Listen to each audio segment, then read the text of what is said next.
Everybody, I'm very proud to present to you your hostess with the mostest, Gamer Mom Luna. Hi, everybody. Welcome to this week's episode of Tales from the Tavern. I am super excited to be here. We have a ton of very cool people here, some familiar faces to the channel that have been on the show before. Others are brand new to us. We have become an international stream yet again. We have somebody joining us all the way from the UK, so that's very exciting for us. And we greatly appreciate how late he is staying up just so he can hang out with us. So I would like to just go around and I'm going to have everybody introduce themselves, tell us a little about who they are and what they're working on right now. So Patrick, let's start with you. Ooh, I'm Patrick. I go by the handle Tolemach on Twitter. I had to think about that hard for a second. That kind of a day. I know it's really challenging sometimes. Yeah, I do fan art. I'm the biggest fan of everything that everybody here does, so generally I wander around and try to give out fun art to everybody around. I'll try to just, you do something interesting, let me know, and I'll try to draw something about it or make like a super weird Photoshop out of it because that's what I do. But otherwise, you want to see what I'm doing, just check me out. And if you get concerned, I'm Canadian. This is just how we are. Oh my gosh, I love it. Yeah, I was lucky enough to receive a piece of fan art today from him, so I felt very special. And if you are not in our Discord, you should be, because then you can go see it. I think it'll be posted on Twitter later this week too, so you know, all that good stuff.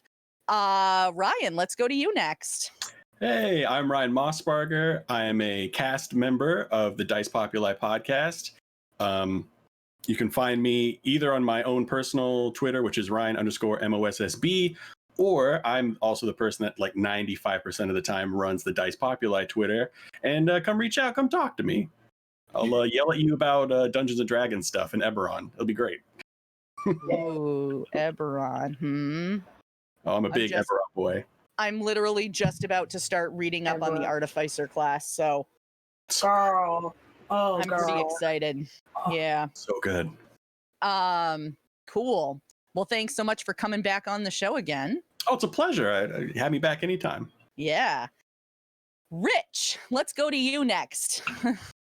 Yep, I'm Rich, HatchlingDM, my handle. I've created a role-playing game that incorporates learning sign language, and it's on Kickstarter at the moment. It's wrapping up now. Got about just over 2 days left, so we're just coming to the end of the campaign.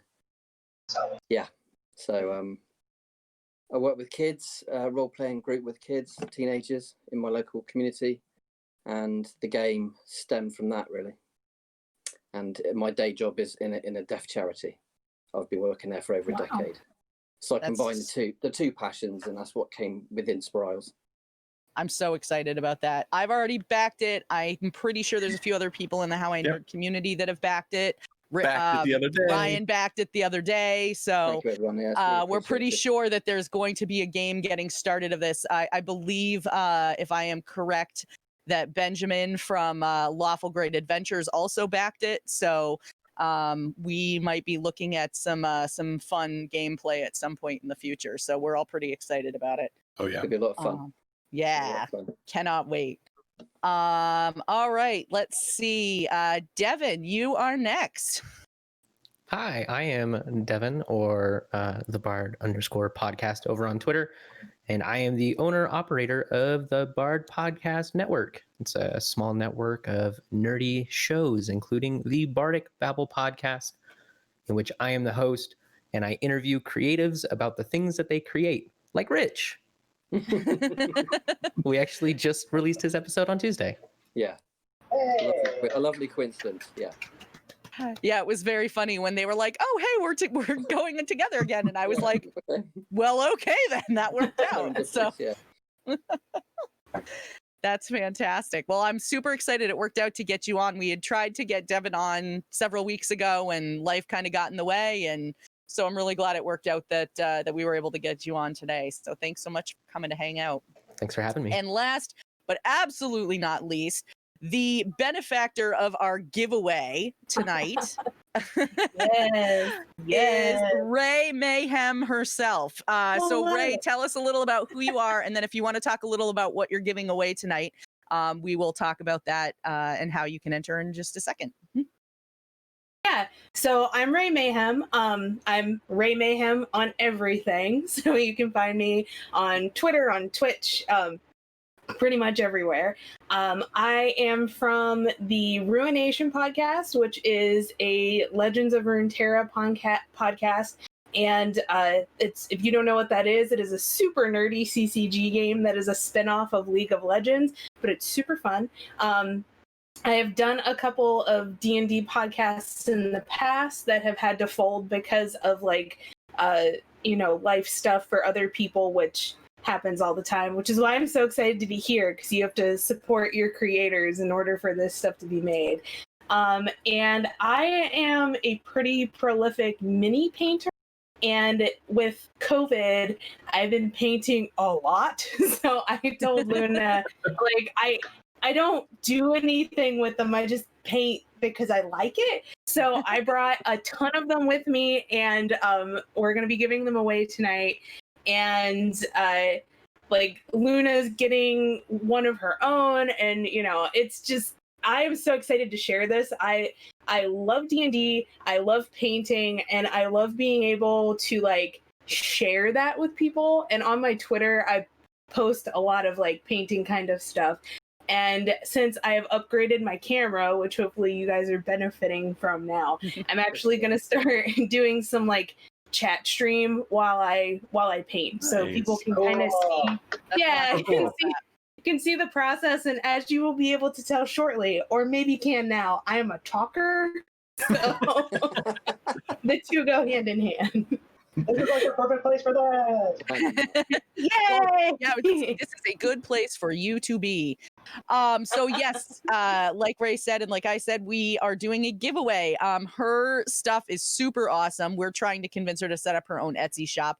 But for right now, !enter if you would like to be entered to win a painted mini. There are some that are already painted, and a few lucky winners will win a custom painted mini as well. I think we figured out there's 7 that you have to give away total, tonight? yes. 7 total. So 7 winners tonight. Woohoo! You only need to enter once, and we will draw 7 winners at the end of the stream. You do have to be here to win. So stick around for the entire episode. So let's dive in.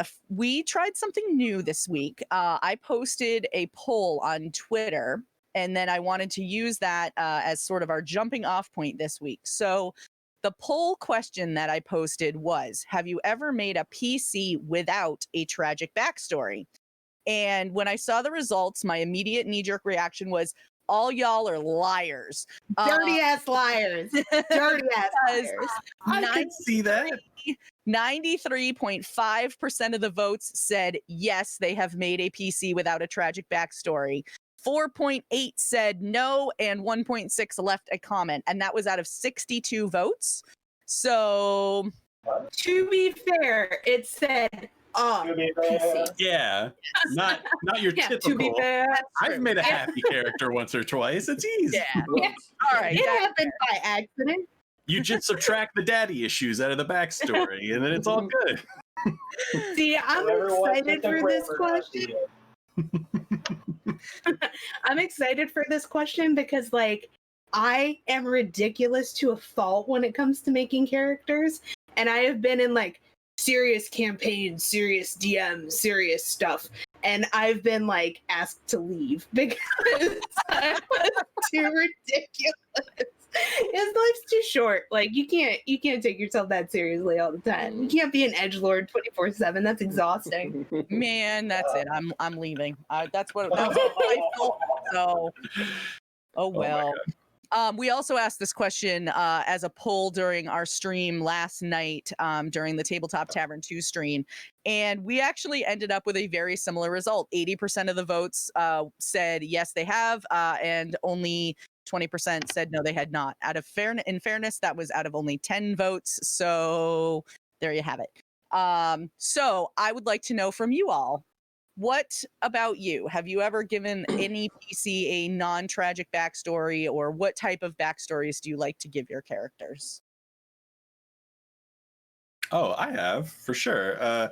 One of my first characters, actually, he was a druid called like Kirkus Rober, which is like the Latin name for the royal oak. I remember that. It's a real weird fact. His backstory was that he was just too much of an asshole to be around people. So it wasn't tragic. He was just being an asshole. So he left to go like hang out in the woods with the animals because the animals are cool. And that's how he became a druid, was just like being like, I don't want to be around people anymore. And then when he entered in the adventuring party, this was back when I was playing Adventurers League, he was the bad guy because he'd go around insulting people. Like he was a dwarf, so if he saw another dwarf that was in like a menial position, I think there was like a desk clerk, he was like making fun of the desk clerk. So if anything, he was the cause of somebody's backstory. In actuality, he was the bad guy. Oh my gosh. I mean, go ahead. Go ahead, Rick. I was just saying, I think my last character that I built was probably the only one without a tragic backstory. In the whole time I've been playing D&D, he was just basically a useless bard. He was a dragonborn, and he was, I think he was one of the acid breath ones. And so instead of playing an instrument, he was called Crumble Sour Gums. Instead of playing an instrument, he used to breathe through like a sort of flute thing with his acid breath and make these little tiny like helpers, these little acid helpers. They were like little gummy bears. Oh, and that's interesting. That's how he entertained his crowds and things and his audience. Interesting. And if he didn't like it, he'll burn them. That's the only one though. In the whole history, everyone's had tragic traumas and all sorts of things. I have. That's right. Oh, I was just gonna say I've had one with a tragic backstory. The rest have just been stupid. Like my favorite, my one thing that I like to do, like my actual job is working. Like I run a training facility and I train horses, so I have a lot of time to think during the day, and I think of things and I'm like, oh god, that's such a good idea, and then go from there. Like I've played a halfling druid grandmother, and she was like a little tri-state grandma, and she's with all these adventures, and she's like, honey, did you eat? And like all she did was do like a hero's feast, like all that. Create food and water was something that she went to a lot. Like she was this little cute grandma. I made a character based off of the Dropkick Murphy song, the Spicy McHaggish Jig, and he was a dwarf bard who played the bagpipes, and his entire quest in life was to hunt down women over 400 pounds and seduce them. Because that's what the song is about. That's what the Spicy McHaggish Jig is about. So he liked big women, and like that was his thing. And the DM made him meet like a giantess, and he just like fell in love. And I had to like retire him because I'm like, I can't make him leave. Like this is the woman of his dreams. And the last one that I did, a friend of mine was playing in the campaign with me, and we played a team of cleric bards, and we were essentially Jake and Elwood Blues. And people were so upset with us. Like, we were so ridiculous. They wore like dark glasses all the time. It was great. But I am the stupid character player. I am just consistently across the board. I identify with this so hard. We're on a mission from Gad. Yeah, right. So good. So, and that's how we talked too. We talked like we were from, the south side of Chicago, and everyone's like, "Oh no!" Like, I imagine those characters with like a bunch of really edgy, dark characters. We must kill God. Well, we're on a mission from God. Start doing backflips and doing side sashay down the way. Oh. Lots of jazz hands. Oh my Oh god. yeah, it's my turn.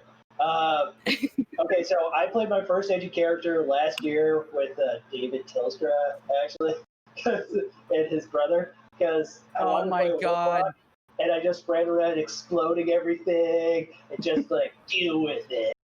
But If you otherwise, were playing with the two of them, I can absolutely imagine that's exactly how that entire campaign would go. Yep. well, Andy was the DM, and he was trying to actually develop characters and build a story. And there I am, no, ba-pew, ba-pew, ba-pew. I'm going to do everything you want to do. Deal with it. It was a good time. Oh God. And then That's so funny. I've always been the perpetual DM. So whenever I get the opportunity to play, I only play characters with happy backstories. The most recent one that I have played, he was a dwarven Midwestern dad on vacation and got wrapped up in an adventure. So he has like the tool belt with the hammer, screwdriver, always has, some sagey advice for a thing going on. I've also played a robot with like 14 different personalities, and I had to roll in each encounter for which personality took over. So I try to lean into the the more fun and airy whenever I get the chance to play the crazy. Please if you tell me will. one of them was a dancer and just had it as A mime, yeah, a mime was one of them. Oh, Trying to think. You're too good at that. I like have this vision that I really want to work into a campaign, and I don't know if anyone will ever let me, but like I want to be a sentient hat that is like piloting a mannequin.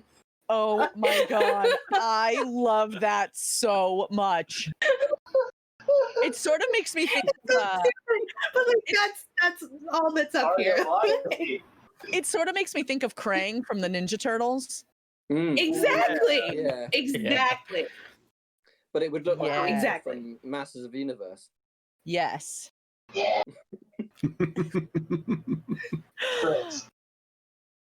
So interestingly enough, when I first got into D&D and was playing like with my local group and stuff, I never had a DM that put a lot of focus on backstory. So like backstory was not a big thing for me until I don't know, probably like the last 5 years that I've been playing. I've been playing for almost 13 years now. So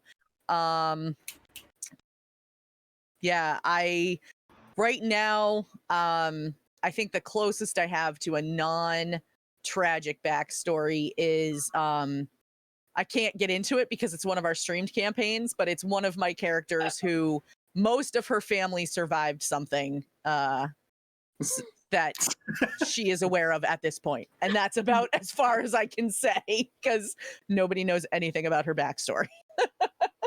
It's too happy. I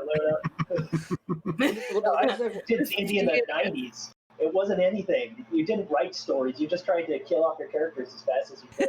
You try to do another one. Does everyone think they're necessary? I mean, backstories. I think you can play without one think, having done it, but I think there's a lot. I think you miss something. I think you miss a piece to the story if you don't have one. Mm. I think it's hard to RP if you don't have one. Agreed. Be quite interesting. Yeah, it's. Go ahead. I'd just be quite interesting to move forward in a campaign or a set of adventures with like organic kind of character growth, with no expectations of the past, I guess.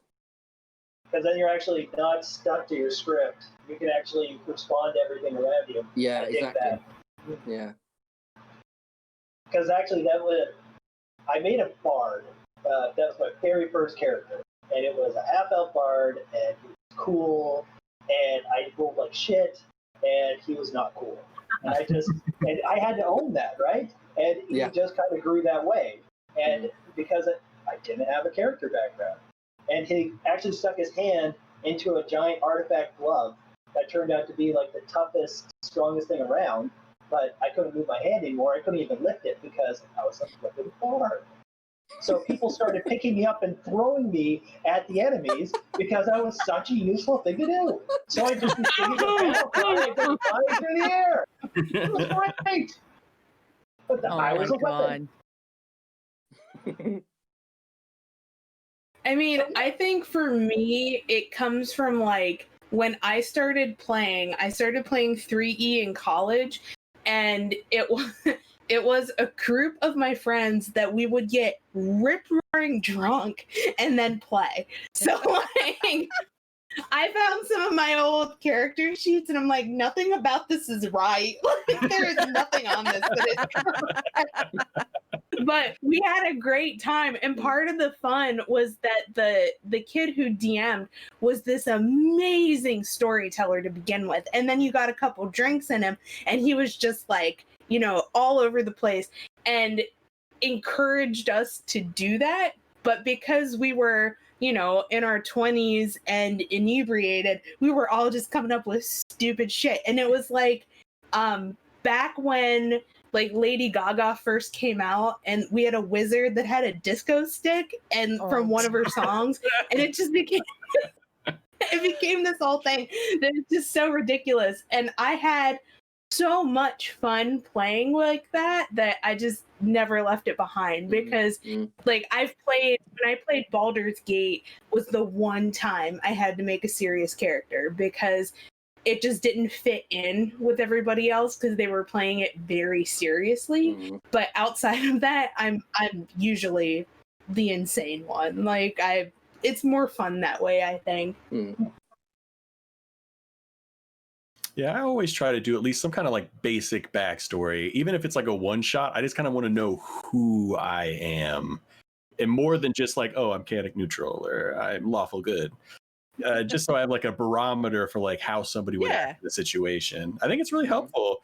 I think it's the hardest thing to do as a first time player, to like kind of make that fantasy version of something, but it's also probably the best way. I try to, like, whenever I'm DMing, I try to get my players to do something like that, even if it's like a little painful for them. Like, come up with a paragraph, give me at least a paragraph of like who your person is and why they're here. Yeah, I'm the same. I just play devil's advocate. Yeah. No, I'm actually that devil. I'm sorry. It's just like sometimes I like to just. Those are where the gaps are, right? I'm like a first and second edition kind of person, so you look for the weaknesses. Oh, you have an estranged brother. It's like Hamilton. I'm going to kill you with my love. You know, I'm going to research you. I'm going to learn everything about your character, and I'm going to make it hurt when I That do literally just happened to one of my characters a couple weeks ago. She reunited with her brother, who she hadn't seen in like 10 years, and found out all of the rest of her family was dead. You know, the huge. Yeah, you know. The huge. Oh, like, wow. When she left home, most of her family was alive. I mean, she took off because she made some very poor choices in her life and was going to probably get run out of town anyway. And then she shows up in this huge city with the party, and it just so happens that her brother is in town. And so they're having a conversation, and she's like, so where's mother? And he's like, she died. And I'm like, what about the other two brothers? And he's like, they're also dead. And I'm like, oh my God, like, what did I miss? But yeah. It was dysentery, wasn't it? It was the plague, but close, yeah. Oh. Also awful. Yeah. So, yeah. Oh well. At least one of the siblings carried on their mother's tradition, so it was okay. Silver lining, I guess. Yeah. I'll give you a hint. It was not my character. Was it because the DM forgot to give them character development and just decided to pull that off the cuff? No, I'm pretty sure that it's because my DM just hates me. It's Mike. Mike. Mike. What? Yeah. Curses. Wolf's blood, the mother's tradition of living or the new tradition of dying? Neither, you smart ass. Jeez. Harsh. Oh, that's pretty good. It's the living. Yeah. Yeah, the mother's tradition of living. You got that Disney parent treatment, boo. Like, that's rough. Oh gosh. All right. Well, let's see. I'm gonna dig up another question. Let's see. Oh, Ray, this question is for you. So are you always drunk now, or were you able to wean off the drinks in order to play? I will mention I do live in a weed legal state, so use that information as you will. But there is, no, I don't drink usually now whenever I play because there is a thin filter between my brain and my mouth. And the last time I had drinks and played, there was a character that just got under my skin, and he was an edgelord. He was this tabaxi rogue, and like he actually ended up almost killing the party because he decided to create this like fog cloud, and we were fighting zombies that could find us based on like if you were hurt. So they didn't need to see us, but we needed to see them, and he canceled out all our visibility.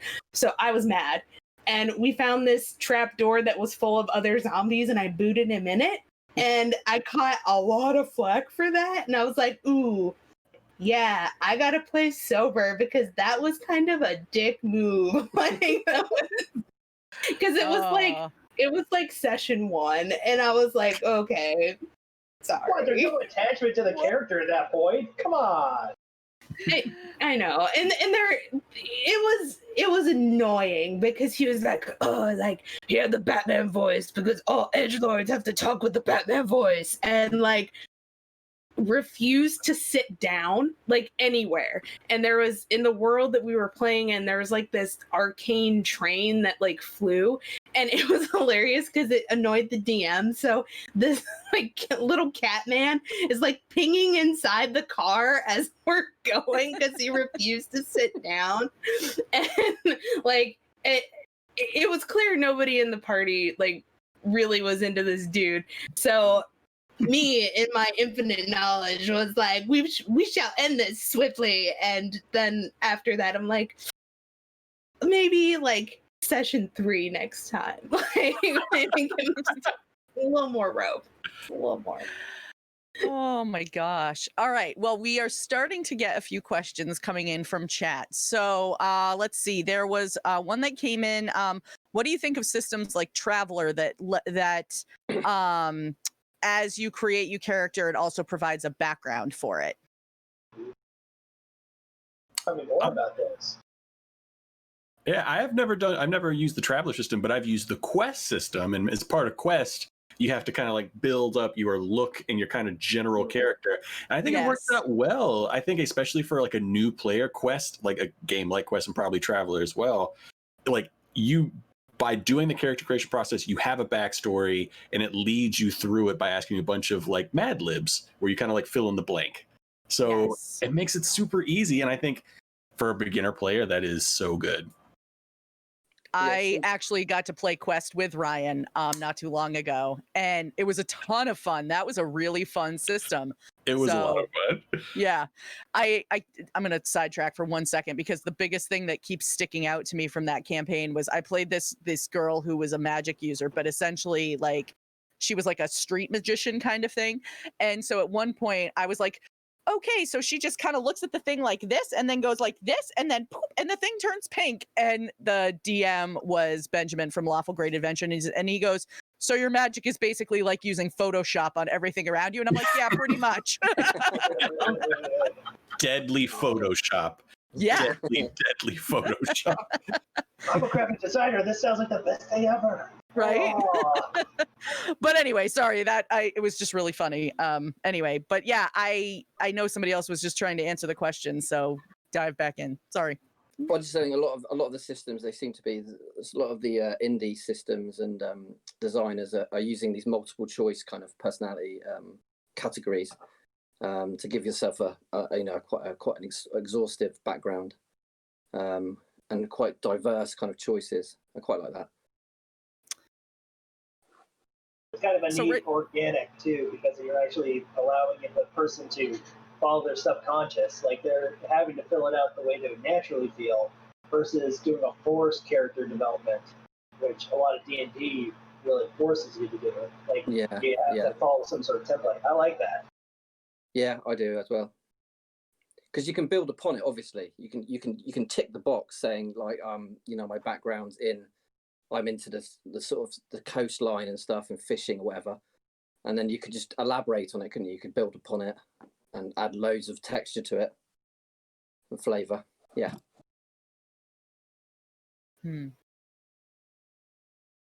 Yeah, I've never played anything where I sort of build my character as I go. I saw somebody mention in chat that they one time did like an amnesia start to the campaign, so they didn't have a backstory particularly to begin with, which also seems kind of neat. Yeah, that's cool. Yeah, that's a good idea. It gives it a real context. It's not like just you just drop something. You thought about that, thought about removing the backstory element and had a reason for it. I like that as well. That's clever. Because then everybody's building their story together, which is like the real point, right? Inspirals uses an organic character process as well. It's going to be a multiple choice kind of scenario where they pick their abilities, their maximum ability to their minimum ability by their response to a scenario. So if they attack the trolls, they get the highest level of ability in sword. If they defend the villagers against the trolls, the shield's the highest. If they talk down the trolls, it's social, and so on and so forth. But the players won't know that's what the stats relate to. So they'll just organically fill out the boxes based on no idea about their character sheet. So it's a natural response thing. That's really cool. I like that. There's actually an old school D&D supplement that's like that. You start out as a 0 level like commoner, and through your decisions that you make through the adventure, like the DM's like ticking off little parts like, oh, you used a magic item. That means you're kind of like leaning towards wizard tick buck. And at the end, you basically between you and the dungeon master, based upon like what he's ticked off and what you've done, you figure out what your class is going to be. That's I absolutely love that. Yeah. What is the name of that supplement? What the heck? Right now, yeah, I'm on the search for it. I'm going to buy it whenever I can find a good deal on it, but it's really cool. Fun fact: that was actually my first really introduction to D&D. Was that supplement? Oh yeah, That's cool. That's pretty great. So what did you end up playing? Like what came out of that? I was a paladin of Thor. Nice. What? That sounds awesome. Yeah, it was I think pretty it's cool. Treasure Hunt. Treasure Hunt, is that the right one? Maybe. Sounds familiar. As we not all ringing any pull up bells with our Googles. Right, we're all like gonna start frantically Chat. searching. It is. I'm pretty. Yeah, chat. Sorry. But Yeah, sorry, chat. We're busy right now, so you're just gonna have to wait. Sorry. tick, tick, tick. Right. Let's all start frantically typing. Let's see. All right. So another question. This one came in again directed at Ray, but I'm gonna give it to everybody. Do any of you role play outside of D&D? Oh yeah. I find that like for myself personally, there was a point excuse me, that I was playing 4 different campaigns and I got a little burned out, which like it's fun and it's nice to be like I'm a good player, so a lot of people want to pull me in, and I also cannot use the word no. So it's hard, and I got a little burned out. And I was also at the point where committing to the same time every single week was a little difficult for me. So I actually play in a group now, and it's in my details floating around somewhere, that it's kind of like an open world and it's a homebrew world. But what's cool about it is that it's all Discord server, so that there is multiple levels of role play happening at once. So you're not sitting there waiting for someone to get through their scene for your scene to start. There's like, you know, it's a royal setting, so there's like the gardens and the throne room, and there can be like 10 different role plays happening at once. And what the GM does, because she is like good, like chef's kiss, so good, every morning she has this thing called the town crier, and it does gossip, which is just a recap of what happened the day before. That's neat. So if you didn't catch everything that happened in every single channel, she'll throw that up. And it's nice also because you can really kind of like carve out the way you want to play. And like some people like to be a little spicier, which is fine because like some people that's how they want to play. Some people don't want to play that way. And it's nice because you can kind of pace the way that you're playing, but the mods and the DM is still involved. So like you might run across like a clue because there are themes that are happening. There is an arc, like a story arc that's happening. And like yesterday, I think it was, there were clues for this like murder that happened that was like scattered around and you could find them different places. And like it's neat. And they do events like this weekend. There is a spring festival and there's going to be a tournament and they like roll for combat and things like that. So I really enjoy doing something like that because it allows me to role play as I have time, and I can like jump in if I have 30 minutes and do a little scene and do some character progression and move some stuff along. And if I don't have time, like right now, I told them, I'm like, hey guys, I can't play tonight. And they're all like, you know, sad, but they will continue on. And then in the morning, I will see what has happened. And what's also nice too, is that like you aren't dependent on turn, like I had said, turn for turn. So like nothing is happening to my character while I'm not playing, and I think it's well worth trying if you've never done something like that before. And it keeps your brain fresh. Like for me, without having the framework of D&D there, it really forces me to think outside the box because you don't have like spells and items and all those sort of things. You only have this, and I like it. I'm having a blast with it. Sorry, I just talked a whole lot. That sounds really cool, though. It's really fun.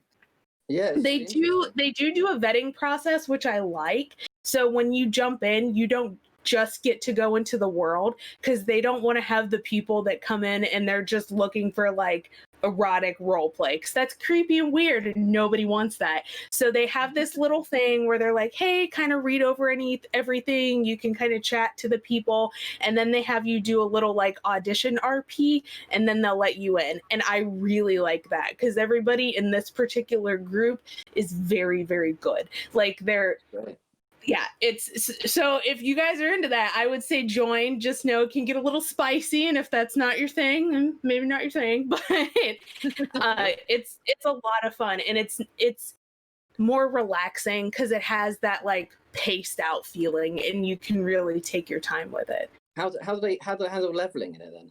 How do you level up in it? So the way that works is that it depends on like kind of what you're doing, because magic exists in this world, but it's very, very rare. And both magic and fighters have a like training area, and you have to spend so much time in the training area, and you have a Google Doc that you fill out, and then the GM will up your level. So when you enter into the world, you roll a die to see where you start as a fighter, and then you work your way up from there. The highest level is 10. I am playing a commoner who is a healer who is 4'9", might be like a little autobiographical there, and so like cute little like charming little like Viking type girl. And I just for the hell of it, I went to roll my combat, and remember the ceiling is 10 and she got an 8, and everybody's like, oh no, like this is not good. So from there I don't have very far to go to kind of reach the top end, but it's the same with the magic users. They have their own little like school, and they train, and they are able to level up based on that. Sounds wicked. Like Arya Stark. Right, yeah. Oh, Small but dangerous. Yes. I mean, sometimes to be fair, I do like typing out role playing. I do like texting it rather than in person. Especially like you say, if you've got time constraints, it's really good.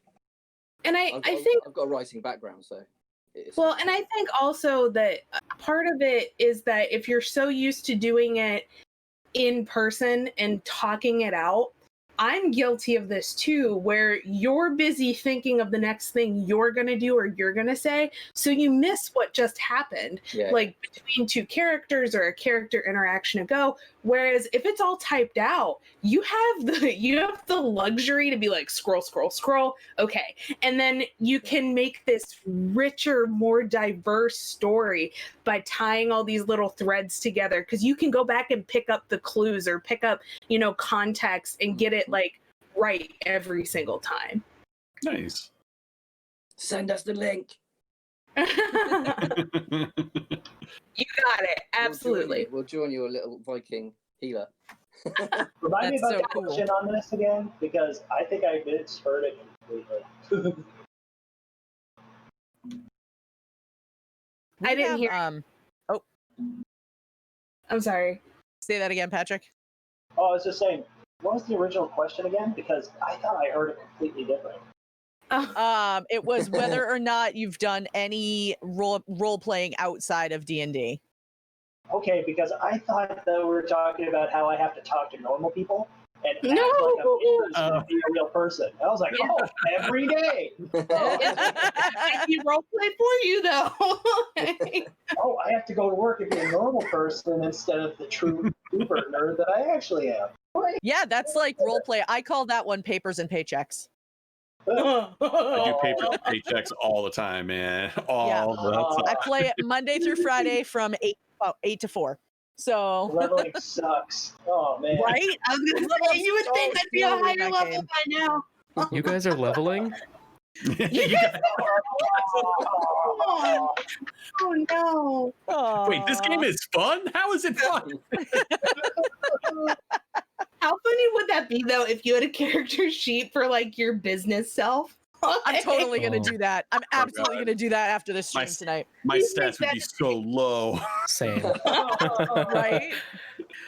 We actually had a question a few weeks ago, and I'm going to ask it again now after this conversation because it's a great question. But no, back to the offline or the off game RPing. We in the HowINerd Discord, when we first started our first stream, so the Tabletop Tavern, the first one that's on Sundays, we actually created an RP channel based on that stream.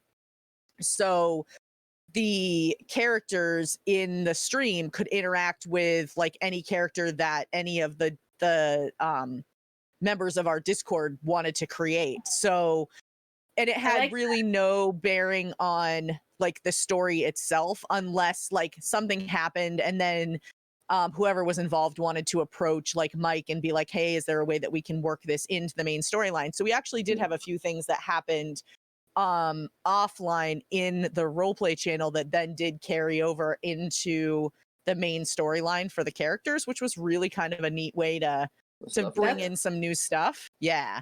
That's really cool. I like that. That's a really cool idea. Yeah. And it was fun because I used it for a ton of character development for my character Edabrix. It really was an awesome way for me to kind of get to know. Yeah, she's a halfling. She's fantastic. Everybody calls her Edabrix now. So, because she jumps off the shield of the 7-foot tall barbarian. So, I've been meaning to ask, is that like a Wolverine thing? Is that what you guys are going for? Like it, isn't it? Yeah, very much so. something like that. That's Yeah. That's a compliment. I'm just saying. Yeah. That's the coolest Oh thing no. It's all Have good. you LARPed? LARPing. Have you tried that? You I tried have? it one time in Los Angeles. Yeah. How Oh, yeah? was it? How'd you find it? It was just I moved to Los Angeles for a film gig for a few months and just found it on a Facebook group. It wasn't fun. The first like 3 or 4 times you go, it's a vetting process. So they're like, "You're the water guy. Take the water to the king." And it's like, okay, this is cool. And then the king was not a very nice person. He wasn't bad, but it was like the guy adjacent to him who was supposed to be like some archmage or bishop or something like that. He was unnecessarily dickish. Is a good word. Aw. I mean, he's Oh, probably some man. type of middle management in real life, and that just went straight to his head. Oh, yeah. Maybe. But yeah, so I went a couple times and then just wound up just going and watching. It's fascinating. It's very interesting, but just not for me. Yeah. I did a pillow version. Does that count? Yeah. Yeah, Sure. definitely. We it's called Pillow Geddon. They do it once a year in Florida, and if you've ever been to Florida, it's moist is the word, hotly moist, and you're hitting people with pillows in an all-out war for half an hour, and you're dying every 5 minutes. You're sitting down and just kind of panting. And I kind of love that actually, Getting hit with one soggy person actually wrapped pillows. themselves in pillows, kind of like Community style, and ran around the entire time. And he was sweating. It was a drenching down. Was he just tackling Brilliant. people? Oh yeah, he was just running right up, and then everyone else started wailing on him, pounding down. We have little kids that are just, because of the level, a little low.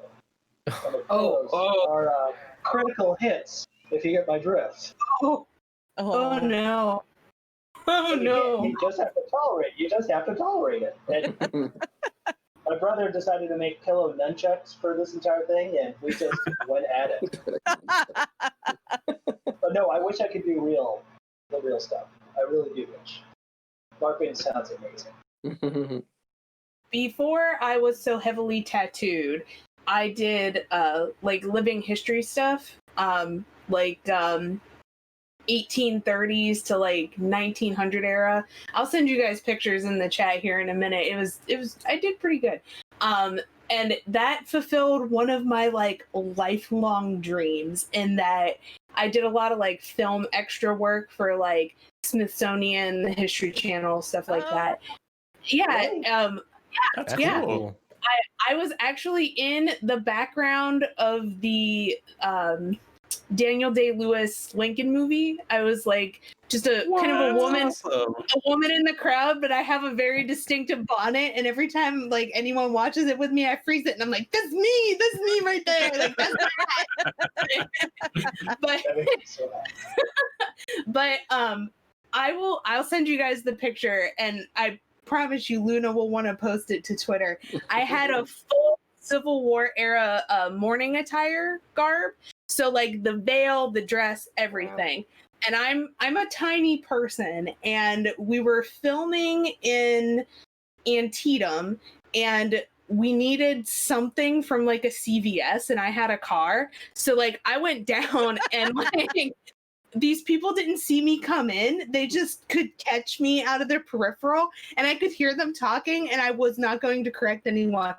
They were freaking out. They thought I was a ghost, and I was like, yes! Mission accomplished. It makes yeah, you wonder. I was- It makes you wonder how many ghost sightings are linked to historical reenactors. Right? A Oh lot. my We're gosh. we will play it up. We will play it up because we're just like, it's a dream, right? Like when you sink that much money into that sort of stuff, you're like, I'm gonna get some spooky kicks out of this. Like, Spooky kicks. Oh man, I love it. I love it. Oh, all right. So I'm gonna backtrack to the question that I had that came up from a few weeks ago, because we were discussing about having to RP in real life, about like our day jobs, and then like this is the fun stuff we all really like to do. So the question that came up was, what would be your real life god stat and your real life dump stat? Oh, That's such a Wow. good question.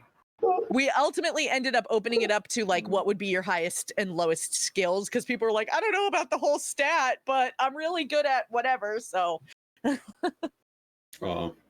I don't know if it would be my god stat. I think my highest stat would be probably charisma. Same. Lowest Yeah. stat.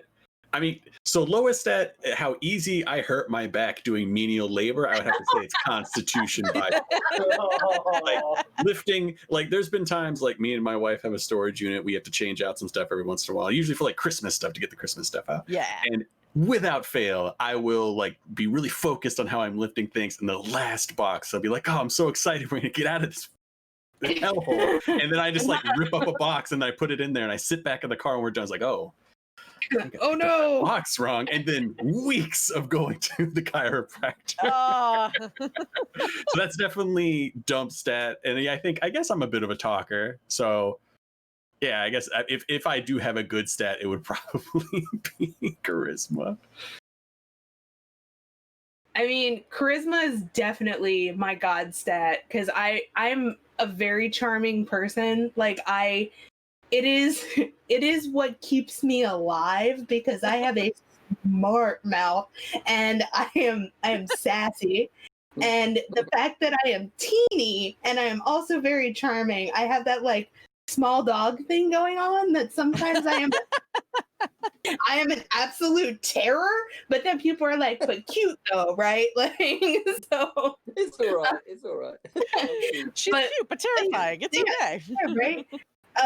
But my dump stat would definitely be dexterity because, like, I am one of those people that someone will throw something at me and I'm like, it's coming this way, and I try to catch it over here. Like, dexterity is my dump stat all day. Like, I am covered in bruises and scratches because, like, I can't dodge a wrench or a ball. Like, that's where I'm at. I don't want to know why you know that you can't dodge a wrench, but Specifically. yeah, I was going to say that's pretty specific. It's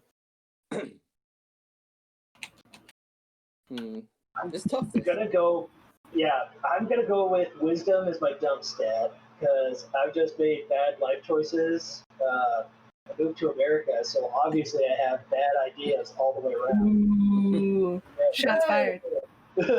But no, I guess intelligence would be the good stat because that's where all the arts and the knowledge is, right? For being a nerd.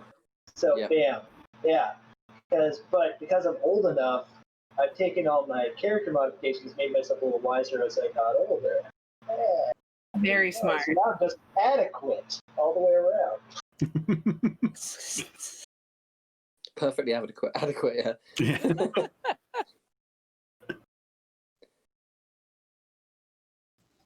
I think my. Sorry, yeah, go ahead. Go ahead. I was gonna say I think my highest is actually Constitution, and my lowest is probably Wisdom. That's I can take a hit. How do you feel about chili? Like when you eat it, do you go down hard or see Constitution? This is this man right here.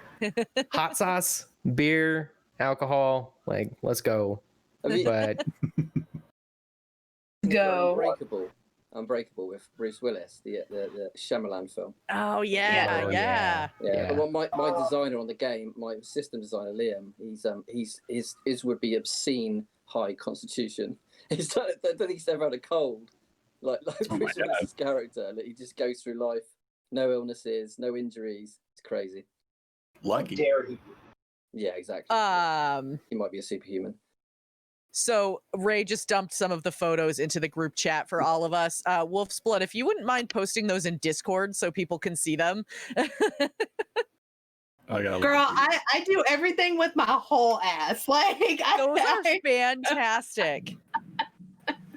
Awesome. Oh wow! Can you hear that? Yeah, those That's are intense. fantastic. I really like those. That parasol, though, man, I am in love. That was practical to a fault because I am white. Like I am so fair that like I technically have a tan now. And when people see me, they're like, "Oh, haven't you been going outside?" And I'm like, like you don't. Have you seen the cartoon that's like the girls at the beach and like the one they're like, "Oh, come on, like come in the water the beacons with us." are lit. Yes, that's me. That's me. Like I'm so white that I glow. Outdoor calls for aid. Yeah. Oh, fantastic. I feel that. I feel that in my soul. I am Irish, so I have two colors, white and red. Oh no. And then I turned into a tan eventually, but it's been 90 bazillion degrees out here, so I have not been braving the outside very much this summer. I don't blame you. Yeah. All right, let's see. We have a few other questions that have come in. Tilstra would like to know, how do you play conflict in a character when you may know better or Betty communication? I have no idea when that. That's David, right? No, I think that's because I was going to say David had to run in and run out. So I think that one came in from Andy.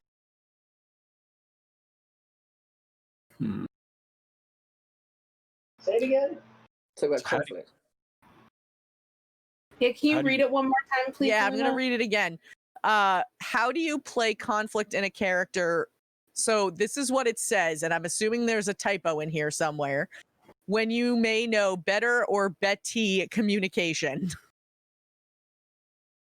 Oh, so maybe like your character doesn't have the skills to communicate their issues. That's what I'm thinking too. But yeah. you, as a full-grown adult that's fully realized, may have them. Maybe that's my taking of it. Yeah, let's go with that. I like it. Yeah. What specifically, like, say you had a character with 0 intelligence, how do you role play that person? I think that's the question. Yeah, something like that. Yeah, or like super low wisdom, so you wouldn't really know how to talk, or like charisma, I guess too. Yeah, you're really kind of off-putting. But you might not be in real life, of course. Yeah. The way I play a low charisma character is, it doesn't necessarily mean you don't talk. It's just that you often say the wrong things, or you say mean things and don't mean it. So like in the podcast I'm in, I have a low charisma guy, and it doesn't stop him from speaking to people or trying to like give his 2 cents, but it's not good advice, or it's very abrasive. Yeah. It's all in the delivery then. Yeah. Mm. I'm thinking of okay, so real talk for one quick second. I've never watched a single episode of Game of Thrones. I read only the first book. But there's a guy there, Hodor, right? That's his name? Yes, Hodor. So you can Hodor that shit up. You could just be like, Hodor, or Hodor, or Hodor. Just bring that out, like with a single word. You can talk the entire time. I think that's the best way to sum it up. Or C-3PO and R2-D2. Yeah. The best romance of all time. What is the race that's the crow that they can't talk? Kenku. Yeah, the Kenku. So if you play a Kenku, like, this is a thing you have to deal with because like that's true. You don't have verbal skills. Yeah. I should play one of those. My problem is that I always end up going the opposite route, and I play a character that's smarter than me, and then I'm like, oh shit. I don't know the answer to this, but my character does. You end up asking the GM a lot. Well, me personally, I don't know, but I think my character would have some idea. That's when you just refer to your familiar Google. Is it right that the Kenkus like replicate sort of things they've heard? Yes. That's incredible. That's a brilliant concept for a class or a race, isn't it? It's like a mockingbird. Like if they've heard something, they can repeat it back, but they don't have the ability to create original speech. Yeah, sure, yeah. It'd be very hard to role play, but if you could pull it off, pull it off on a live stream, that would be incredible. If you know, you could use. I mean, they had Hodor and they had Groot, so. Somebody somewhere is making money off that. I am Groot. Yeah, I'm thinking of the best buddy cop film of all time. Hodor and Groot. Oh my god. Just looking at each other for that deep, beautiful Hodor. I am Groot! Because it's a baby. I'm sorry, that's the only one that exists. Oh. And there's my drawing for tomorrow. Bam. There you go. Oh, there you go. Yes! There it is. See, I knew there would be something that came out of this conversation. Please make that a thing. All right. Well, I'm gonna pause the conversation for a minute so we can have time to take a break because we have hit our first hour. So Yay. yeah, I know it's been an hour already. It's crazy. So we're gonna take a like a 5-10 minute break so our guests can get up, stretch their legs, refill drinks, all that good stuff. Don't forget !enter if you have not had the chance to enter yet for one of the 7 minis that we are giving away tonight. We have 4 that are already painted and 3 that will be custom painted giveaways. So make sure you get your entry in. There's a good chance that you could win something tonight. So yay! Luna, I have a question. You get a mini. What? Can I enter for the Pit Fiend? You can. Yeah, go ahead. I let Yachts enter and Wolf's Blood enter, so you can. No, they're excluded. Oh, okay. That's God modding, bro. Like, Right? It's true. I mean, if depending on how nice you are to me, I do have a Baylor to paint too. If you had what's it called? What's the one with the crab claw? Tanari, Greater Tanari. That is like my absolute favorite. So, but I will take any of the elite Lords of Hell.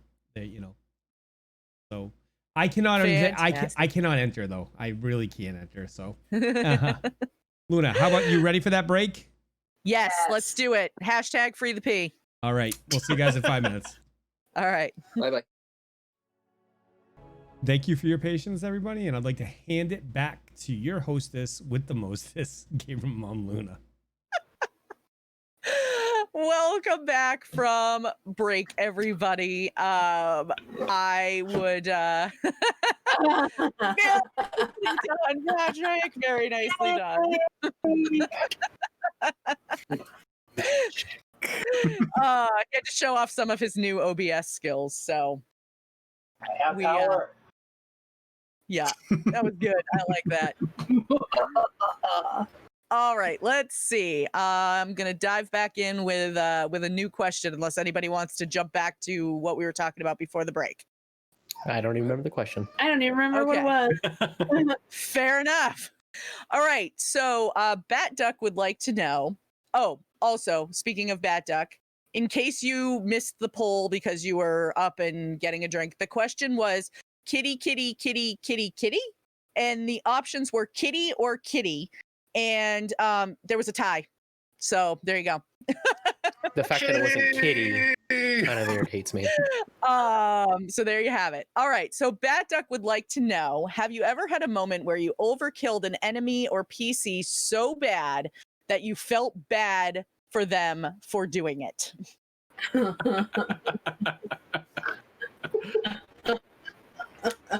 I don't know if I like how much laughter there is. I have been overkilled. So I was playing Pathfinder. So we were in a Pathfinder game, and it's maybe about 5 of us in a DM, and we were all playing together. He'd been setting up the bar higher and higher and higher, and we've kind of been eking out victories every time. Just like through sheer coincidence and dice rolls. And he's finally like, all right, I got your guys' number. We were maybe like level 7. And then we were on a boat, like doing security. And then an elder water elemental came up, which is way, way, way above our like pay grade. And then we fought it.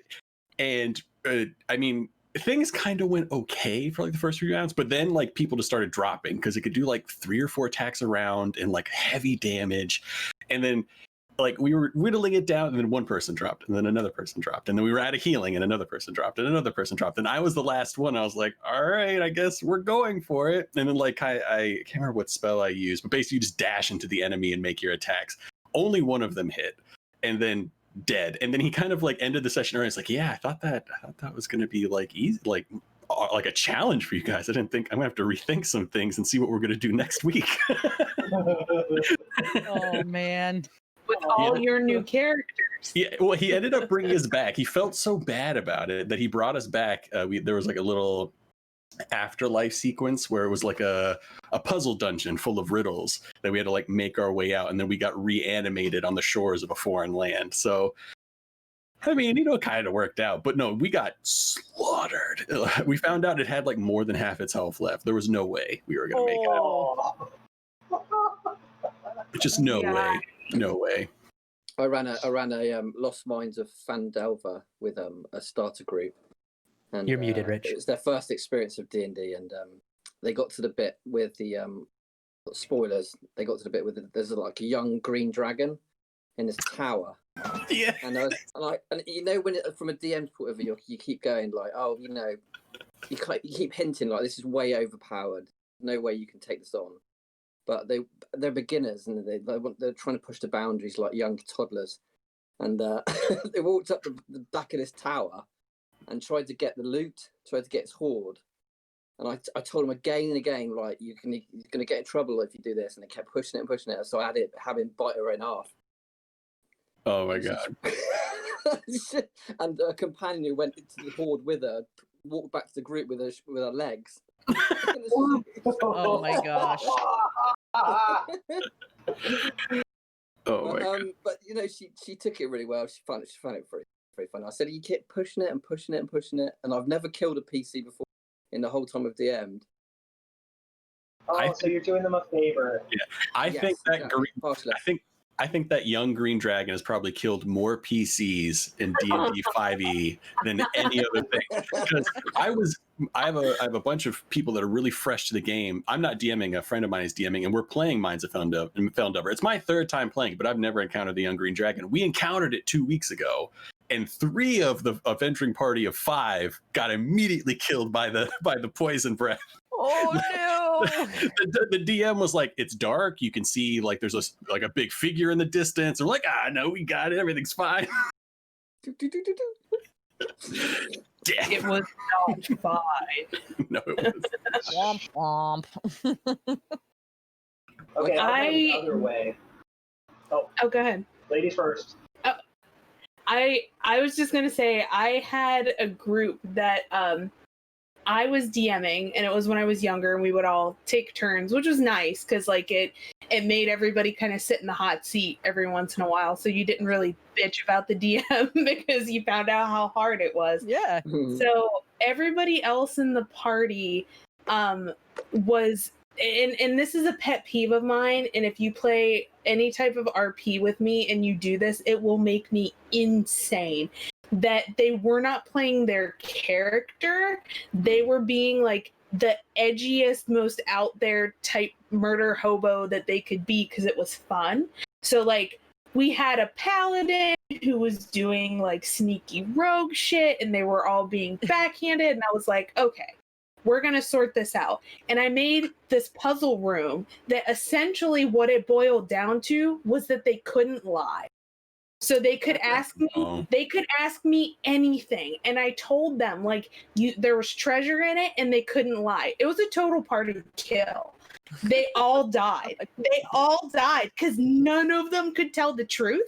And like the ones that didn't lie, they were told they couldn't take more treasure than would leave for the people behind them. So they were trying to like screw over the people behind them and take like a whole chest's worth when it would leave like one chest to divide among 5 people, and like instant death. And I'm like, I told you in very plain language that like this would kill you, and they all died. I'm like, you lying son of a something or other. Like I sat there and I was like, it was a morality check is what it was, and you all failed. Like who left wanting, yeah. So I'm going to go on the other end,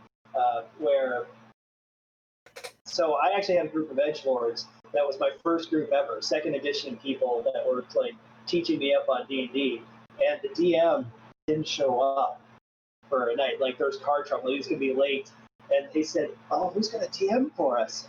And I stupidly raised my hand, brand new player, and said, "I could probably do something." And I put them. These are like level 20 characters that I'm just palling around with. And they took me to town. They owned me. They rode me like a little bitch.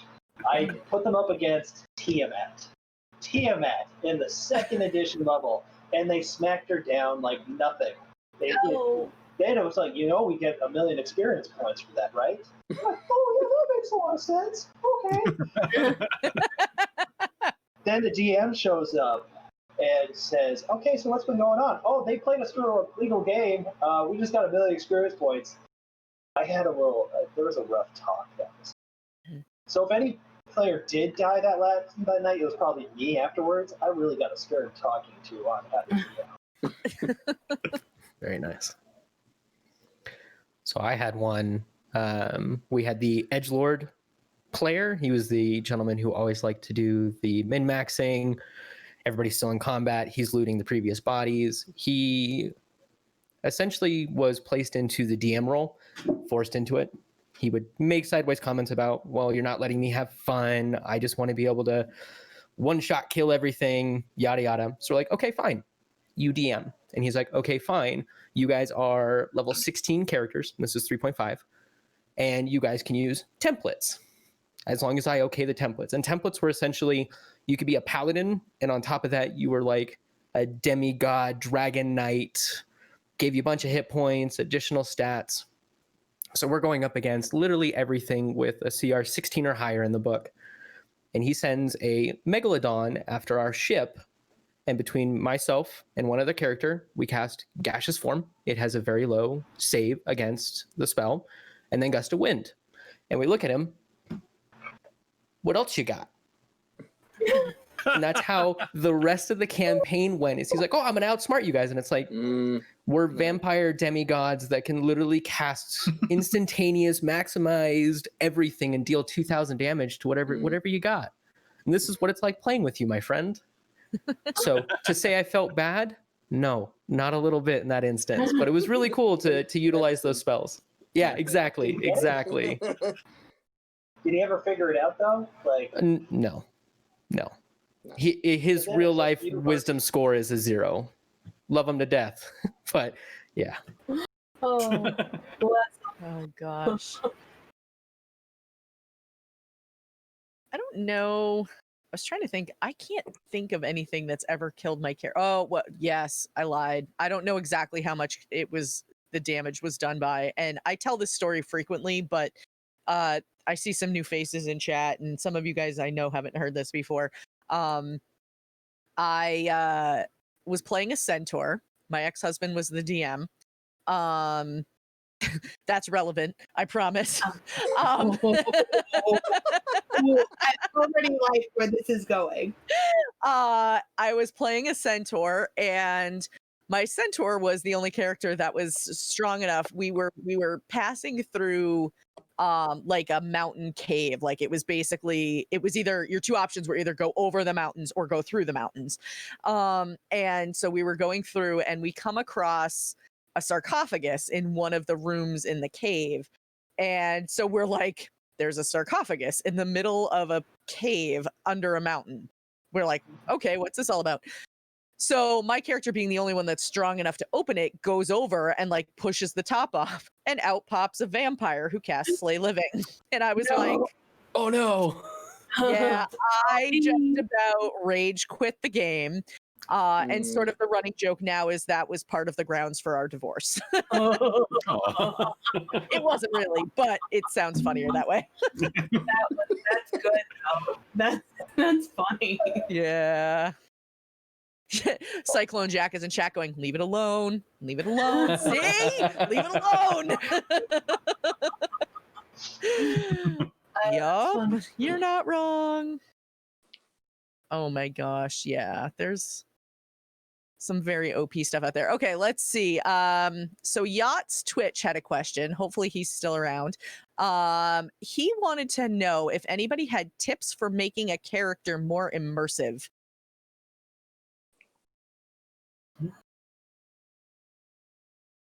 By immersive, I'm guessing they mean like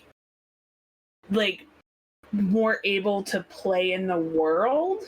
Question mark. Like, and my best advice to people is to make characters who have a kernel of yourself. So like you can make something that's totally opposite of you. One of my favorite characters that I've ever played was a female orc named Smash, and like she was huge and like I'm not, and she was like really dumb and I'm not, but like she was super fun. But if you make a character that is so different from fundamentally who you are, it's going to be just like a bad marriage, right? It's hard to connect. It's hard for you to see the world through their eyes. So pick little things that you can put in there that are going to make you connect. And almost every character that I make, regardless of what their alignment is, what their personality is, they like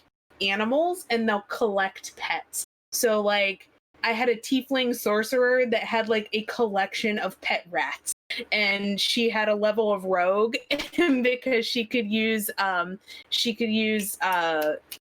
thieves message network thing from her. Can't. There we go. She would use the rats like carrier pigeons and send her little messages out into the city. Brilliant. So like That's like brilliant. Love thank that. you.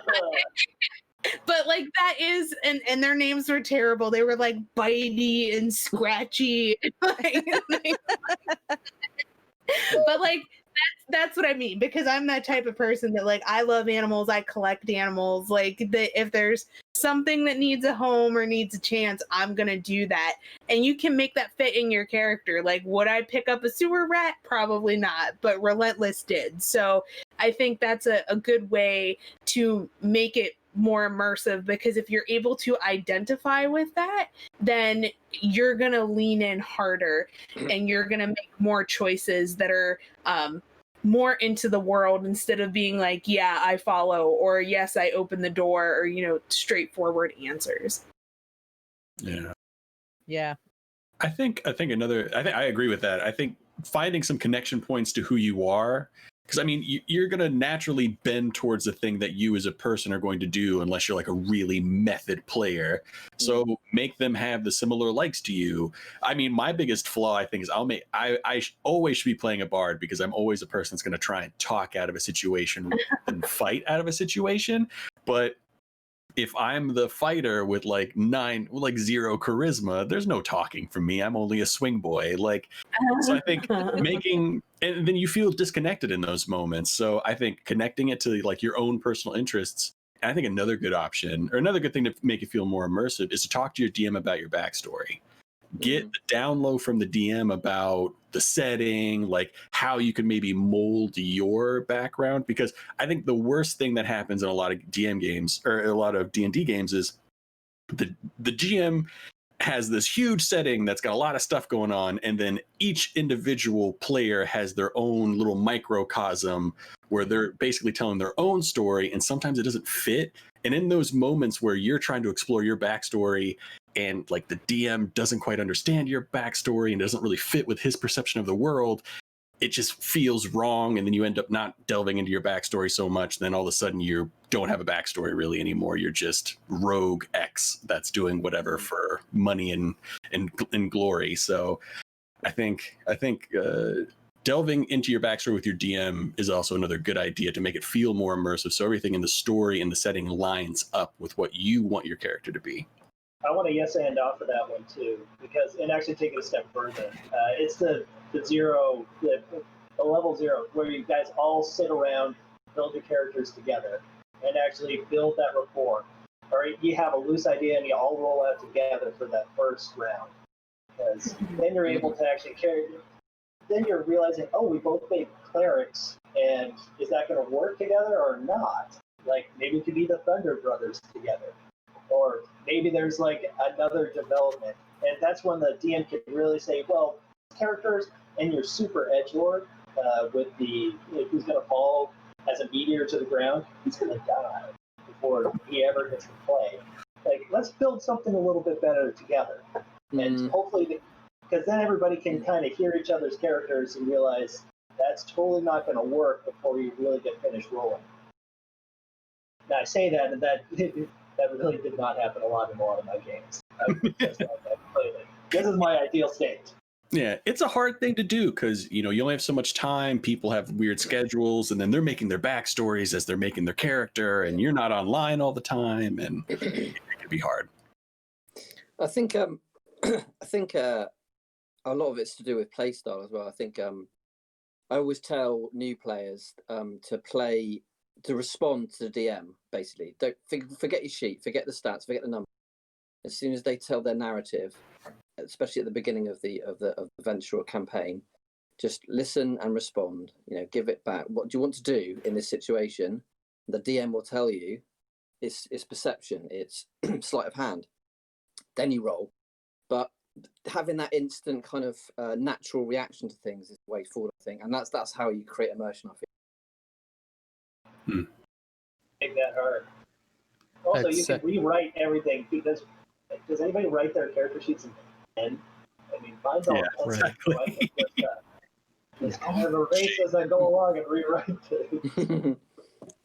So there's actually a thing that I like to do whenever I start a new campaign, and that's I do a questionnaire, and it's pretty general things. It's a writing tool that I actually learned in college, and it's, how does this person react when they eat something they like?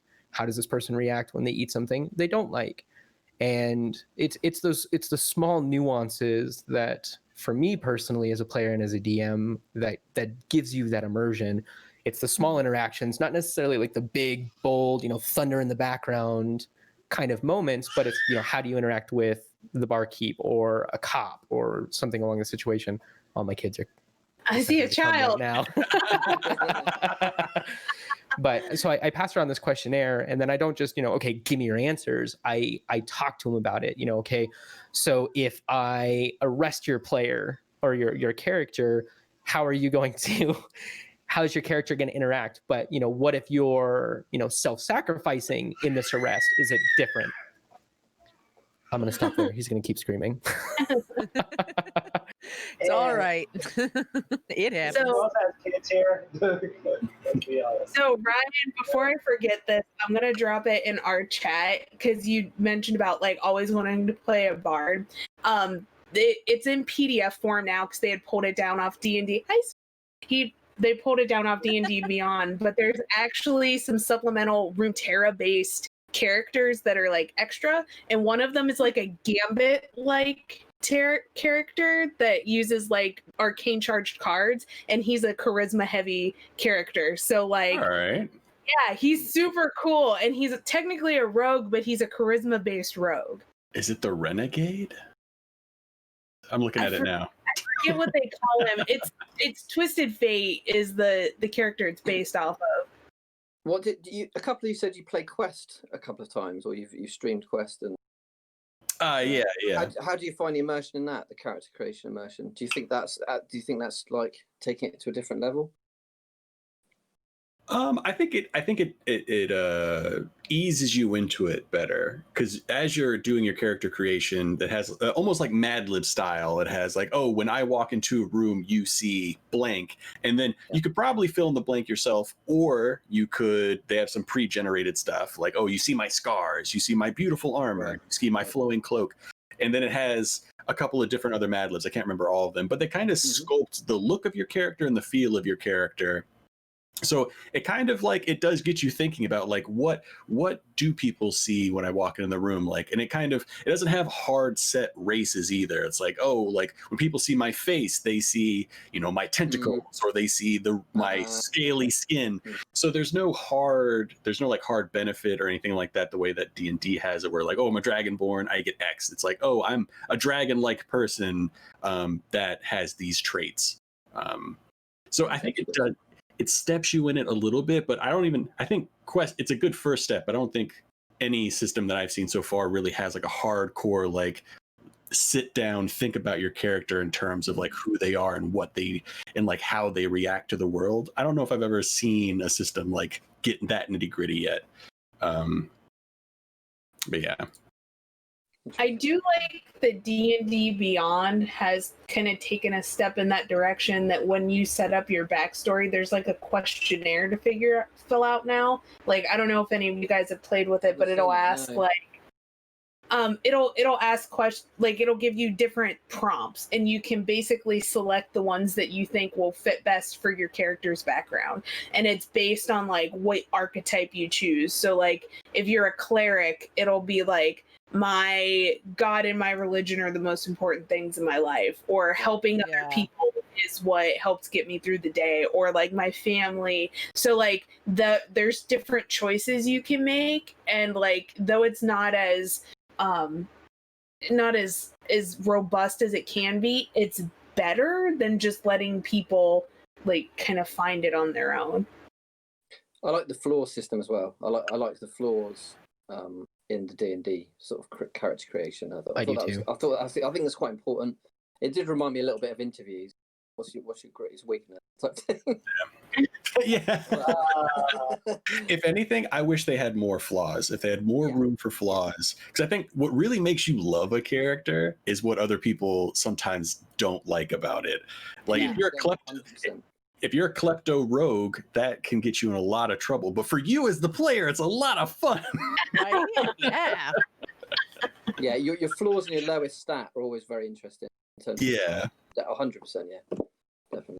I did find online actually not too long ago, someone took the D&D 5e, you know, like the flaws and the ideals and all of that, took that list and like elongated it. So each list is now like 100 items long. Right.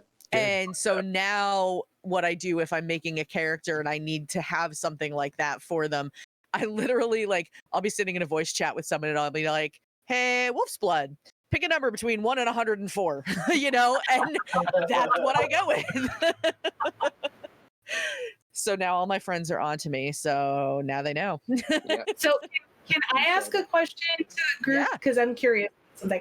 So have any of you played with a character, not your character, like someone else's character, that for part of the campaign you absolutely hated them, and then something like made you appreciate them, or like when they died or when they left, you felt like, oh, like has anyone else kind of had that experience? No. Well, I think I've been that hated character. So in the Pathfinder game, in this Pathfinder game, I played a Magus, which the Magus can seem broken on the outset just because you can cast a spell and attack with melee multiple times, and you can cast like your spell through your melee attack. And then I also had a familiar through an Arcana that was a hawk. And through my stats and other things, the hawk had like a plus 20 to perception.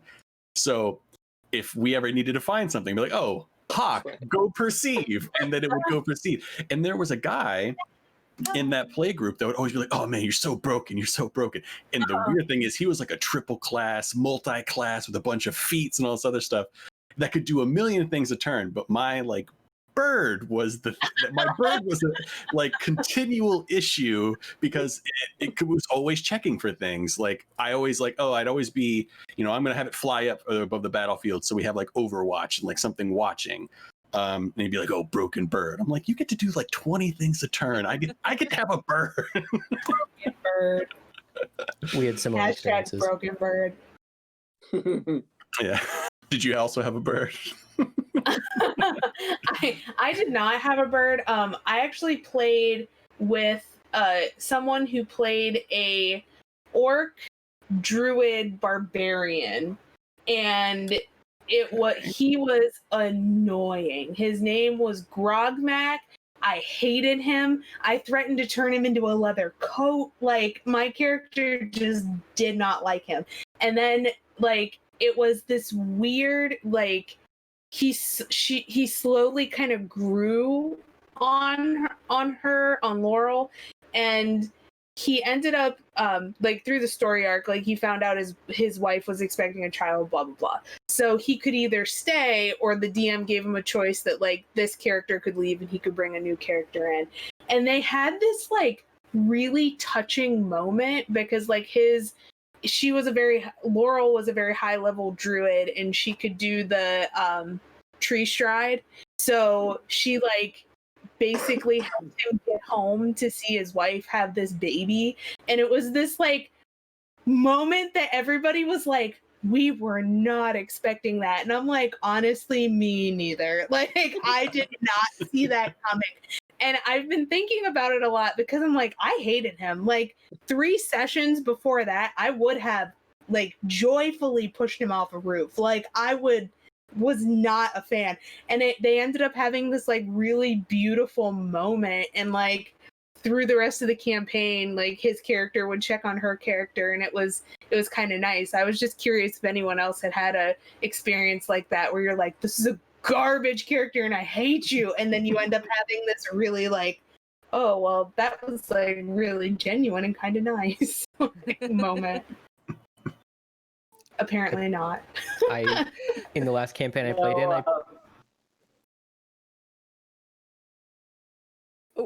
go ahead. No, you started. I was going to say the last campaign I played in, I played a very overly aggressive politician and wound up going down to a magical shotgun, and there was an actual discussion at the table as to whether or not I was to be rezzed because I was so annoying. Oh, it was very entertaining. It was one of the funner sessions I've ever played in, but yeah, there was an actual conversation of like, you could re-roll a new character. Are you sure you want to come back, man? Like, I don't know. I was like, yeah, sure, I'll come back as the campaign manager for this guy. To avenge his candidates. Exactly. Even worse character, yeah. Even more annoying.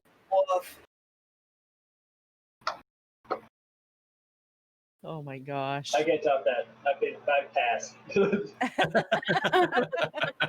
All right. Well, let's see. Nicola AZ would like to know, what do you do when you hit a creative funk? Watch a lot of TV. Yeah, that sounds fair. I read a lot, I watch a lot, and I listen to a lot, because eventually I'm going to listen to something that just vibrates at that right frequency and then just run with it for as far as I can. Yeah, the creative funk is hard, especially if you're writing for like a campaign and you've kind of written yourself into a corner. What were you going to say? But yeah, I think I was just gonna say I'm married and I have 2 kids. I have no time.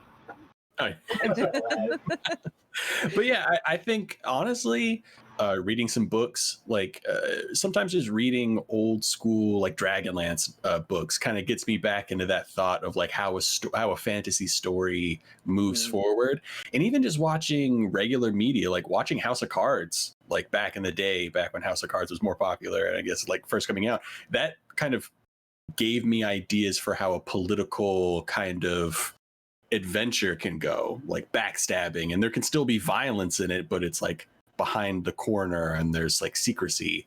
I think you can get inspiration from a lot of different places, and if you're not getting inspiration from things you're currently watching, find new things to watch or find new books to read or new comics. I think there's a lot of places to gain a lot of inspiration from these days. I think in terms of writing and even get the game design, I have to, if I do feel that slide of the funk coming in and that kind of lack of inspiration, and I have to shelf something for a couple of weeks, maybe for a week, I'll put it away, close the laptop, close the file. No, it's not happening. Come back to it at a later time, do a bit of exercise, see some friends, probably write rain then. Yeah. I think a bit of distance from stuff is important. A friend of mine taught me to do this thing, and I will be eternally grateful to him, because since I've started doing it, I haven't really hit a creative block. That when I have like an, oh my God, that's a great idea, I have a notepad on my refrigerator and I just write it down. So like I have, my refrigerator is full of like stupid things, but like ideas for characters, ideas for like campaign arcs, ideas for like how to work a villain into a campaign. And one of the things that I like to do, which anyone who wins a mini tonight will find out, sometimes I think like we all hit a wall and we think we have to create within, and all what you guys are saying is true. Like, turn to the outside and like grab something from the outside. So when I send or make someone a miniature, I write a little prompt and I kind of come up with like whatever was in my head, and I'm like, you can throw this note card away, like you don't have to use it, but it at least gives you a jumping off point. And there are a couple places online, especially on Reddit, where people just have these like Google Docs that you can go in, that it's like ideas for shit, like ideas for encounters, ideas for magical weapons. One that I saw that I was like, oh my god, it was ingenious. It was like infinite pocket sand, like always. It was for a rogue, and another one was for a rogue, and it was the bracelet of overqualified confidence. And like anytime you had to make a check on a dump stat, you could use a charge out of it because like you weren't qualified to make that check. So like things like that you can just like see and be like, okay, like and it'll spark something, or be like, that is so cool, and think of a way to work things in. So I absolutely encourage people, like, be more permeable, like be out there, share your ideas, and like don't be embarrassed to throw out to people that are doing the same thing that you're doing, like, hey, I'm struggling, like this is where I'm at. And that might give you 10 ideas and 9 you don't like, but there could be one that you can work into something. And totally agree. Totally agree. Yeah, that's really good advice. Yeah, so your community is really important. You know, people like-minded people on your peer group. You know, I've got a lot of co-designers on Twitter at the moment, and they've helped me loads. You know, even the last couple of months with even concepts and kind of the ideas of systems. I just put it. Sometimes it's direct messages, sometimes it's polls. Doesn't really matter. You get the answers you need, and if it's not the answer you exactly need, it will spark something that will lead you down that path. Exactly. Yeah, sometimes just talking about your problem is what it just rephrasing it in your own words and having somebody look at it, just that kind of gets the gears rolling in your head sometimes. Like figuring out the problem enough to state it in a question to ask somebody can be really helpful. Yeah.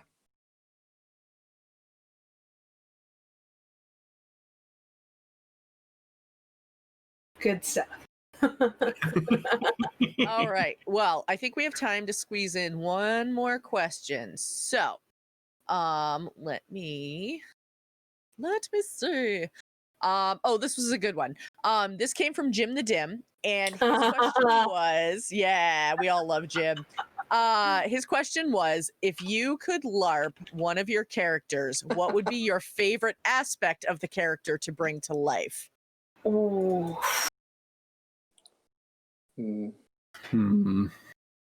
I absolutely know my answer for this one. Then you go first, Luna. Yeah. So I would want to LARP Eatabrix, who is my halfling rogue ranger fighter. And the thing that I would absolutely love to do, but would probably kill myself in the process of trying to do, is the fact that she likes to do a lot of parkour style attacks. So she uses a short sword, and so it's either jumping off of Gunner's shield, running down the wall, jumping off of a parapet on top of an ogre. Like, that's the kind of stuff that I would absolutely love to do, and I would probably, as an actual human that could die doing that, I probably would. Wardrobe choice, like, that's quality, by the way. Right? I am a fan. So to explain, I used to play. This is my Hatchlings outfit. So when I do the role playing with the kids, I tend to wear this at conventions to get them into the atmosphere. But it's also a character I had, Fumble Flame, who was a halfling who wanted to be a dragon. Oh. So I'd love to LARP that character. I love that so much. That is the biggest uwu energy I've ever heard. I love that. And every single session, he was trying to get closer to the dragons. And I love that. and That he trying would to probably- breathe fire. He would probably have loved the fact that Edabrix's party got caught up in a dragon fight, like literally a fight between two dragons, where one of the dragons dropped a dragon egg, and so she made a running dive and caught it, and just like looked at the egg, looked at the rest of the party, and bolted with it. She was like, "Peace out, see you later." Bye. Oh, if I could cosplay one aspect, I think I would really like to cosplay Cult, who's my character on DicePopuli, just because he's such a weird dude. And I think just because he's chaotic evil, you know, he's a necromancer, just kind of a little bit of an awkward guy, but also has a sense of humor. So I think just socially interacting with, like, in that character in a real space would be so interesting to me. If, you know, cons become a thing and I ever get enough gumption to actually go to one, I think I would probably do that for sure. You should. And now you have a friend who sews, so like you should check that out. I got you. When we were doing the Adventures of Runeterra podcast, which was based on the Bilgewater D&D Beyond stuff that had come out, and a lot of what I'm going to say is going to be like word gumbo for anyone who is not familiar with League of Legends, and for that I am sorry. But I played a druid Vastian from Ionia, so she was like a shape-shifting wild sort of thing that had a tail, and like she kind of looked like a doe person sort of thing, and she was very no nonsense. And I would her name was Nose, and I would play her in a heartbeat. I would cosplay her, I would LARP her, because one of the things, and it became a running bit, because I would just roll stupid good every single time I would do it, and I have no idea why, but she would stare people down. So she was this like little tiny Vastian, and if anyone is familiar with League of Legends, there's a character named Gangplank who's like this big scary like piratey kind of guy that, like, you know, comes back from the dead and he has a metal arm, and she like stared down this dead pirate, and then it became this thing that she just like has this dead shark eye stare, and like I would do that in a heartbeat. Like I would stare down anybody, and also like I would kill to be able to have like a prehensile tail. That sounds very useful. I like that. They could do a Might be make. fun. Sorry. Carry on. I was just going to say it'd be fun to go out as a DM, just LARP as a DM, and go And tell out people and just have the multiple hats. Yeah. Just throw dice at people.